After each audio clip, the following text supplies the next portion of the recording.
Have you ever been laid off? If so, you're not alone. Layoffs are a part of our global economy, and they happen more often than you might think. It's estimated that millions of people worldwide experience this every year, with various industries and sectors being affected. But let's take a step back and breathe. It's important to remember that being laid off does not define who you are. It doesn't reflect your worth, your talent, or your potential. It's simply a bump in the road, a hiccup on your career path.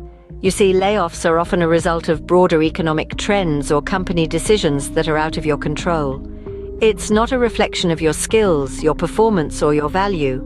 You are more than a job title, more than a paycheck. So chin up, take heart, and remember, it's not your fault. Layoffs are often the result of broader economic trends or company decisions. The first step after a layoff is acceptance. Now, there's no denying it, getting laid off can feel like a punch to the gut. It's perfectly normal to experience a whirlwind of emotions, anger, sadness, fear, you name it. There's no right way to feel in this situation. It's crucial that you acknowledge these feelings, rather than bottling them up. It's also important to remember that there's no shame in seeking support. Friends, family, or professional counselors can provide a listening ear and offer guidance. You don't have to navigate this storm alone. And let's not forget about self-care. Maintaining a routine, eating well, getting enough sleep. These might seem trivial in the grand scheme of things, but they can make a world of difference to your emotional well-being. Emotions are a part of life. It's okay to feel upset, but remember, it's just a phase, and this too shall pass. Scene script. Next, let's talk about money. A layoff can be a financial shock, but it's manageable. First off, take a deep breath. It's time to do a bit of financial detective work. Start by getting a clear picture of your savings. Do you have an emergency fund? If yes, brilliant. If not, don't panic. Now's the time to review what you have and figure out how long it can sustain you. Consider all your assets, from your bank account to that dusty coin collection in the attic. Now, on to expenses. Time to tighten the belt a bit, but remember, it's temporary. Make a list of your monthly expenses and categorize them into essential and non-essential. Essentials are things like rent or mortgage, utilities, groceries, and any debt repayments. Non-essentials might be your triple-shot mocha latte every morning, or that premium streaming service subscription with the shows you never watch. It's not about cutting out all joy, but rather about making smart, temporary adjustments. Think of it as a financial diet. You're aiming for lean, not skeletal. Next, let's explore some income options. Ever heard of the phrase, "Don't put all your eggs in one basket"? This is where it comes in handy. Look for diverse income streams. This might be part-time work, freelance gigs, or even selling items you no longer need. Every little bit helps.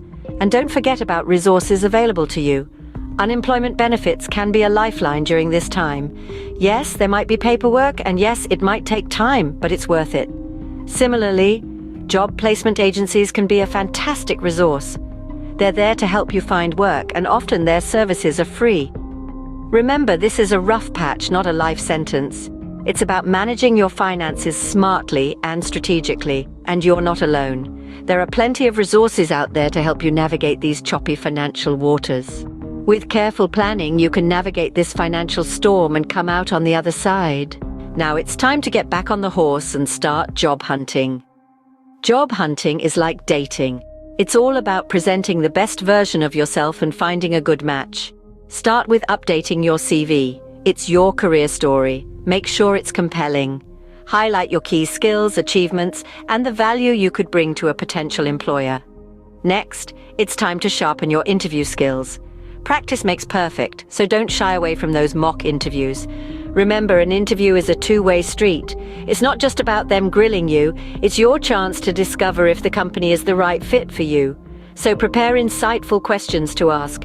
Now, on to networking. It may sound like a buzzword, but it's about building genuine relationships. Start with your existing contacts. Reach out to old colleagues, bosses, friends, even your university alumni. Let them know you're on the lookout. You'd be surprised how many jobs are filled through word of mouth. Social media platforms like LinkedIn are your allies. Join groups relevant to your industry, engage in discussions, share content that showcases your expertise. It's not about how many connections you have, but how valuable they are. Job hunting can be a roller coaster of emotions. There will be days when you'll feel like you're on top of the world, and there will be days when you feel like you're hitting a brick wall. It's okay, take a breather, regroup, and get back out there. Be open to new opportunities. This may be the perfect time for a career change, to learn a new skill, or to start that side hustle you've been dreaming about. And remember, every job application is a learning experience. Every interview, a chance to refine your skills. Every no brings you one step closer to that yes. Every rejection is simply a redirection. Remember, every rejection is a step closer to the job that's perfect for you. Finally, keep your chin up. This is a temporary setback. It's as fleeting as British sunshine, and we all know how often that changes. Layoffs are as common as cups of tea in our world today. They're not a reflection of your capabilities or your worth. They're merely a consequence of economic tides and corporate strategies, and sometimes they're as unpredictable as a cricket match. It's crucial to remember that resilience isn't just a buzzword. It's the ability to bounce back, to dust off that CV and get back in the game. It's about maintaining a positive outlook, not because it's fashionable, but because it's the fuel that will drive you to your next opportunity. So don't let this temporary hiccup dull your spirit. Instead, let it ignite a fire in you, a determination to turn this setback into a comeback. You're not alone in this journey, and remember, every setback is a setup for a comeback. You've got this.